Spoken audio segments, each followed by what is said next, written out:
আমাদের বিজয় আসবে এবং সারা বাংলাদেশে জুলাই পদযাত্রা যেভাবে সফল হয়েছে, যেভাবে জনস্রোত নেমে এসেছে, নানা ষড়যন্ত্র, নানা হামলা আক্রমণের মাধ্যমে আমাদেরকে বাধা দেওয়ার চেষ্টা করেছে, কিন্তু আপনাদের জন্য এই বিপ্লবী ছাত্র জনতার জন্য, সাধারণ মানুষের জন্য আমরা এই জুলাই পদযাত্রা সফল করতে পেরেছি।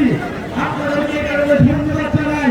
ইনশাআল্লাহ জাতীয় নাগরিক পার্টি 5 মাসের মাথায় যে অভূতপূর্ব জনসভা হয়েছে, ইনশাআল্লাহ আগামী সংসদে, আগামী বাংলাদেশে জাতীয় নাগরিক পার্টির জয় জয়কার হবে,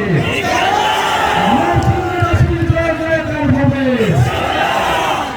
আরেকটি কথা বলতে চাই, প্রিয় নরসিংদীবাসী, আপনারা জানেন এই অন্তর্বর্তী সরকারে আমাদের 2 জন ছাত্র উপদেষ্টা রয়েছে এবং এই 2 জন ছাত্র উপদেষ্টাকে নিয়ে সম্প্রতি নানা ষড়যন্ত্র এবং নানা অপপ্রচার চলছে। এই 2 জন ছাত্র উপদেষ্টা আমাদের জাতীয় নাগরিক পার্টির কেউ নয়, কিন্তু তারা গণঅভ্যুত্থানের প্রতিনিধি।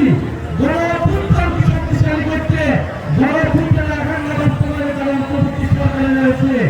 তাদের বিরুদ্ধে ষড়যন্ত্র করে তাদেরকে বাধ্য করা হচ্ছে, তাদেরকে পদত্যাগে বাধ্য করার চেষ্টা করা হচ্ছে।